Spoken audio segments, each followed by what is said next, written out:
I'm Amy. Standing in the hospital parking lot, the snowflakes are gently falling, covering the ground in a soft white blanket. My father's vague text brought me here. Your mother's in the hospital. She's asking for you.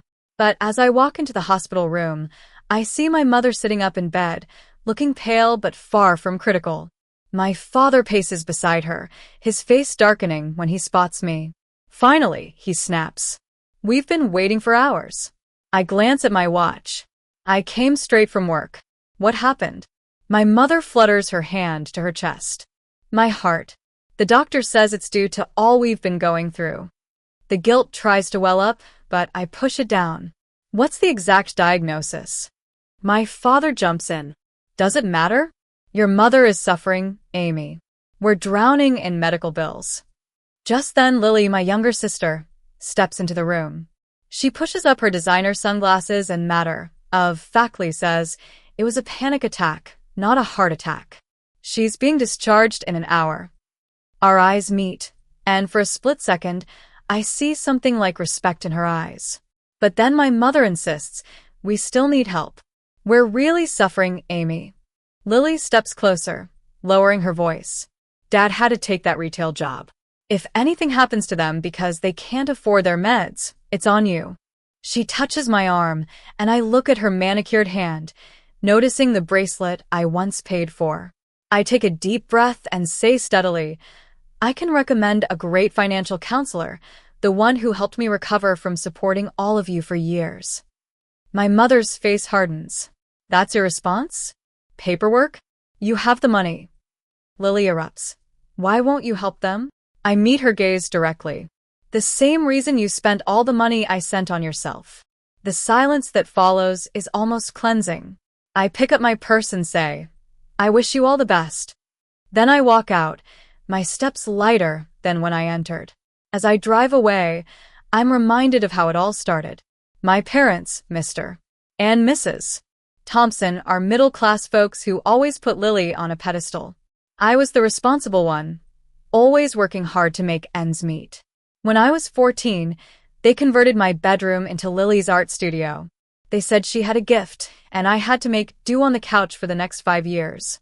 2 years ago, over brunch, Lily suggested, let's each send them $1,500 a month to show our gratitude. They've done so much for us. Her eyes were wide and sincere, and I, being the naive one, nodded. I tightened my budget, took on a second job at a local diner, and every month I transferred the money to the account she provided. One day, I got called to my parents' house. My mother waved a bank statement in my face. We have proof. You've been lying to us. You only sent us $5 a month for the past 2 years. My father jabbed his finger at the paper. We thought you were sending $1,500, but you've been giving us pennies. You owe us $30,000 in back payments. Lily stood in the corner, examining her nails, a diamond ring glinting on her finger. I was in shock. I'd been working so hard, sacrificing my social life, all to support them. I demanded to see Lily's transfers. My mother quickly said, Lily's been supporting us more than enough. I reached for my phone and pulled up my banking app. Lily suddenly said she had an important work call and rushed out of the room. As I scrolled through my transaction history, each $1,500 withdrawal was a reminder of my sacrifice. When I showed them the account number, my father's face darkened. That's not our account. I then confronted Lily outside. She finally admitted that she'd used the money for her influencer career. I needed it to keep up appearances, she whispered. When I went back into the house and told my parents what Lily had said, my mother just sighed and said, she's still young. She makes mistakes. My father waved it off.